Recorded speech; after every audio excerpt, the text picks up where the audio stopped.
వచ్చింది, మిత్తి అసలు కిస్తులు కట్టాల్సి వచ్చింది.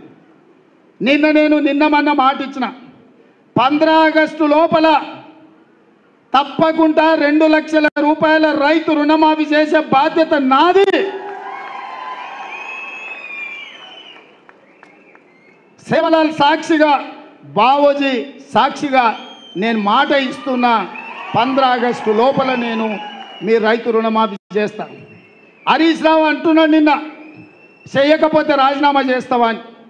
నేను హరీష్ రావుకు సూటిగా కేసీఆర్ సవాలు విసురుతున్నా, 15 ఆగస్టు లోపల రుణమాఫీ నేను చేస్తా. నేను రుణమాఫీ చేస్తే నీ పార్టీని నువ్వు రద్దు చేసుకుంటావా? సవాల్ను స్వీకరించు. 15 ఆగస్టు లోపల 2 లక్షల రుణమాఫీ చేసి చూపిస్తా. అక్కడి సూర్యుడు ఇక్కడ మొరిసిన, భూమి ఆకాశాలు తలకిందులైనా, కేసీఆర్ ఫామ్ హౌస్లో ఊరేసుకొని సచ్చిన 15 ఆగస్టు లోపల రైతులకు 2 లక్షల రుణమాఫీ చేస్తా. చేసిన మరుక్షణమే నీ పార్టీని నువ్వు రద్దు చేసుకుంటావా? నా సవాల్ను స్వీకరించు హరీష్ రావు. పోయి నీ మామని అడుగు, నేను మాట ఇస్తే ఎట్లుంటానో తెలుస్తుంది. నీ మామకు తెలుసు నీకంటే ఎక్కువ. అందుకే ఇవాళ చెప్తున్నా, ఈ వేదిక మీద నుంచి ఏ రైతు ఆధైర్యపడాల్సిన పని లేదు, ఏ రైతు బాధపడాల్సిన అవసరం లేదు. నేను బ్యాంకు వాళ్ళకు కూడా చెప్తున్నా, రైతులకు నోటీసులు ఇస్తున్నట్ట డిసిసిబి బ్యాంకు వాళ్ళు, ఎవరు మీరు అట్లాంటి అతిగా వ్యవహరించొద్దు. మిత్తితో సహా, అనా పైసతో సహా మీ పైసల్ని 15 ఆగస్టు లోపల తెలంగాణ ప్రభుత్వం చెల్లిస్తుంది. మీరు రైతులను ఎవరినైనా ఇబ్బంది పెట్టే కార్యక్రమం చేస్తే ఈ ప్రభుత్వం చూస్తూ ఊరుకోదని చెప్పి బ్యాంకు అధికారులకు, కోఆపరేటివ్ బ్యాంకు అధికారులకు కూడా నేను స్పష్టంగా విన్నవిస్తున్నా. మాది జిమ్మెదారీ రైతుల తరఫున రుణమాఫీకి మీ అప్పు చెల్లించేది. 15 ఆగస్టు లోపల నీకు అప్పు కడతాం. మా రైతుల పాస్ పుస్తకాలు విముక్తి చేసి ఇంటింటికి వాళ్ళ దగ్గరికి పంపించే బాధ్యత మా ప్రభుత్వం తీసుకుంటుంది. ఆనాడు కేసీఆర్ ప్రభుత్వంలో 2500 రూపాయలు ఇవ్వండి. ఎస్, నేను తప్పకుండా రాజీనామా చేస్తాను. నేను రెడీ. నేను మాట మీద నిలబడేటువంటి తత్వం మాకున్నది. నేను రాష్ట్ర మంత్రి పదవికి రాజీనామా చేసిన, తెలంగాణ కోసం కేసీఆర్ నాయకత్వంలో 2 సార్లు ఎమ్మెల్యేకి రాజీనామా చేసిన. మాకు త్యాగాలు కొత్త కాదు.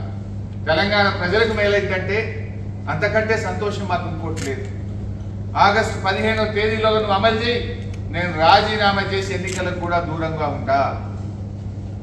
సోనియా గాంధీ స్వయంగా ప్రజలకు లేఖ రాసింది కదా, ఒక తల్లిగా నేను మాటిస్తున్నాను, 100 రోజుల్లో 6 గ్యారెంటీలు అమలు చేస్తామని చెప్పి. మరి మీ సోనియా గాంధీ గారు ఇచ్చిన మాట అమలు చేయండి అని నేను అడుగుతా ఉన్నా. దొంగ తిరుగుడు మాటలు ఎందుకు? బీఆర్ఎస్ పార్టీ అంటే నీకు ఎందుకు అంత భయం? నువ్వు నేరుగా ప్రజలకు ఇచ్చిన హామీ అమలు చేయి. నువ్వు 6 గ్యారెంటీలు అమలు చేస్తామని, నెరవేరుతుంది ప్రతి గ్యారెంటీ అన్నావు. ఎడమైంది నీ ప్రతి గ్యారెంటీ. ముఖ్యంగా రేవంత్ రెడ్డి గారు 6లో 5 అమలు చేసిన, 6లో 5 అమలు చేసిన అంటాడు. ఏడ చేసినవే 5 నువ్వు? నేను చదివినిపిస్తా. ప్రతి మీటింగ్లో 6లో 5 చేసిన అంటాడు. మొదటిది మీరు రాసిందే చదువుతున్నా మీ దాంట్లోనే. మొదటిది మహాలక్ష్మిలో మహిళలకు 2500 రూపాయలు వచ్చినాయా? 2500 ఇచ్చినవా నువ్వు? 2500 నీ మొదటి హామీ అమలు కాలేదు. రెండవది రైతు భరోసా, ప్రతి ఏటా రైతులకు ఎకరానికి 15,000 రూపాయలు ఇస్తాను, అమలైందా? మూడవది వ్యవసాయ కూలీలకు 12,000 అని రాసినావు, ఇచ్చినవా ఒకరికైనా 12,000? నాలుగవది వరి పంటకు 500 బోనస్, ఎక్కడైనా ఇచ్చినవా? మళ్ళీ యాడికెళ్ళి 5 గ్యారెంటీలు అమలు చేసినా అంటే నువ్వు రైతులకు మోసం, మహిళలకు మోసం, పేదలకు మోసం, విద్యార్థులకు, యువకులకు, నిరుద్యోగులకు మోసం. నీ మేనిఫెస్టోలో అడుగడుగున నీ మోసమే. ఇలా నువ్వేం చెప్పినావు? యువ వికాసం, యువ వికాసంలో 5 లక్షల విద్యా భరోసా కార్డు ఇస్తాను, ఇంటర్నేషనల్ స్కూల్ పెడతాను. ఎక్కడన్నా ఒక్కటన్నా జరిగిందా? చేయూత 4,000 నెలసరి పెన్షన్ ఇస్తాను. ఎక్కడ పోయింది 4,000 పెన్షన్? ఇందులో ఏది అమలు చేయకుండానే ప్రజలు అమాయకులు అనుకొని 6 అమలు చేసినా, 6 అమలు చేసినా అని నువ్వు బురిడి కొట్టిస్తున్నావు. ఇది నేను రాసుకొచ్చింది కాదు. ఎలక్షన్ల ముందు నువ్వు పంచరంగుల ప్రచారం, టీవీల్లో, పత్రికల్లో ఫుల్ పేజ్ యాడ్లు వేసుకుంటూ ప్రజలను నమ్మించిండ్రు. మీరు బాండ్ పేపర్ల మీద రాసి నమ్మించిండ్రు. చివరికి సోనియా గాంధీ గారిని కూడా వాడుకొని సోనియా గాంధీ గారి చేత తెలంగాణ ప్రజలకు లేఖలు రాయించిండ్రు. అట్లనే నమ్ముతారేమో అని చెప్పి సోనియా గాంధీ గారితో చెప్పించి, రాహుల్ గాంధీతో చెప్పించి, ప్రియాంక గాంధీతో చెప్పించి, మీటింగ్లో నువ్వు చెప్పి, బాండ్ పేపర్లు రాసిచ్చి, కాళ్ళల్లో పట్టుకొని, చేతులల్లో పట్టుకొని, మొక్కి మీరు ఓట్లు వేయించుకున్నారు కదా. అవి అమలు చేయమని మేము అడిగితే ఎందుకు ఈ డొంక తిరుగు మాటలు, ఎందుకు అబద్ధాలు మళ్ళీ చెప్పే ప్రయత్నం చేస్తా ఉన్నారు, ఎందుకు ఈ తొండి రాజకీయాలు చేస్తా ఉన్నారు? అందువల్ల నేను స్ట్రైట్గా అడుగుతా ఉన్నా, ఎల్లుండి ఉదయం 10 గంటలకు నేను అసెంబ్లీ ముందు తెలంగాణ అమరవీరుల స్తూపం ముందుకు నేను వస్తున్నా. రేవంత్ రెడ్డి గారు మీరు దేవుళ్ళ మీద ఒట్టు పెట్టి చెప్తున్నారు కదా, ఆ ఒట్టు నిజమే అయితే, నువ్వు అమలు చేసేది నిజమే అయితే రండి, అమరవీరుల స్తూపం దగ్గరికి రండి, నేను కూడా వస్తా. ఇద్దరం అమరుల సాక్షిగా ప్రమాణం చేద్దాం. 2 లక్షల రుణమాఫీ ఏకకాలంలో చేస్తామని, 100 రోజుల్లో 6 గ్యారెంటీలు 13 హామీలు అమలు చేస్తామని ఎన్నికల ముందు మీరు, సోనియా గాంధీ గారు అందరూ కలిసి ప్రజలకు ఇచ్చిన మాటను ఆగస్టు 15లోగా అమలు చేస్తామని మీరు ప్రమాణం చేయండి. నేను కూడా ప్రమాణం చేస్తా. మీరు చెయ్యాలనే కోరుకుంటున్నా, ప్రజలకు మేలు జరగాలని ఆకాంక్షిస్తున్నా. అది జరిగితే ఎమ్మెల్యేగా రాజీనామా చేసి ఎన్నికల్లో పోటీ చేయను, లేదంటే నువ్వు ముఖ్యమంత్రి పదవికి రాజీనామా చేయడానికి సిద్ధంగా ఉన్నావా? సూటిగా రాయిగా, నువ్వు దొంగ తిరుగుడదు. నువ్వు దేవుళ్ళ మీద ఒట్టు పెట్టి చెప్పింది నిజమే అయితే రా, గన్ పార్క్ దగ్గర రా, అమరుల సాక్షిగా ఇద్దరు ప్రమాణం చేద్దాం. లేదంటే నువ్వు దేవుళ్ళను కూడా మోసం చేసినట్టే.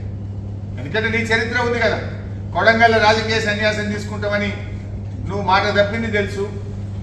9వ తారీఖు నాడు ప్రమాణ స్వీకారం చేసిన నాడే రుణమాఫీ చేస్తా అని మాట తప్పింది ప్రజలకు గుర్తున్నది. అది కుర్చీలో కూర్చున్న నాడే 6 గ్యారెంటీలు 13 హామీల మీద అమలు చేస్తా అని మాట తప్పిన విషయం తెలంగాణ ప్రజల మదిలో ఉన్నది. అసెంబ్లీలో 6 గ్యారెంటీలకు చట్టబద్ధత చేస్తా అని మోసం చేసింది ప్రజలకు ఇవాళ మెదిలో ఉన్నది. నిరుద్యోగ వృత్తి 4000 ఇస్తామని నిండు అసెంబ్లీలో మేము హామీ ఇవ్వలేదని మీరు నిండు అసెంబ్లీ సాక్షిగా ప్రజలను మోసపుచ్చిన విషయం తెలంగాణ యువత మదిలో ఉన్నది. ఇవన్నీ ప్రజల దృష్టిలో ఉన్నాయి. అందుకే ప్రజలు నమస్కారం. నిన్న ముఖ్యమంత్రి గారు ఒక సవాల్ను నాకు వేయడం జరిగింది. రేవంత్ రెడ్డి గారి యొక్క సవాల్ను నేను స్వీకరిస్తా ఉన్నా. ఎందుకంటే ముఖ్యమంత్రి రేవంత్ రెడ్డిది తొండి రాజకీయం. ఎన్నికల్లో ప్రజలకు ఇచ్చిన వాగ్దానాలను అమలు చేయడం అధికారంలోకి వచ్చిన పార్టీ బాధ్యత. ప్రతిపక్ష పార్టీగా ప్రజల తరఫున ఇచ్చిన హామీలను అమలు చేయించే బాధ్యత ప్రధాన ప్రతిపక్షంగా మా మీద ఉంటుంది. ఇవాళ రేవంత్ రెడ్డి గారి పరిస్థితి ఏంటంటే, గ్యారెంటీలు అమలు కాక కాంగ్రెస్ పార్టీ గ్రాఫ్ పడిపోతుందని చెప్పి ఆయన ఇవాళ ఆపద మొక్కులు మొక్తా ఉన్నాడు. దేవుళ్ళ మీద ప్రమాణం చేస్తూ మళ్ళీ ప్రజలను మరోసారి మోసం చేయడానికి ప్రయత్నం చేస్తా ఉన్నాడు. రేవంత్ రెడ్డి గారు ఆయన చరిత్ర అందరికీ తెలుసు. గతంలో కొడంగల్ ఎన్నికల్లో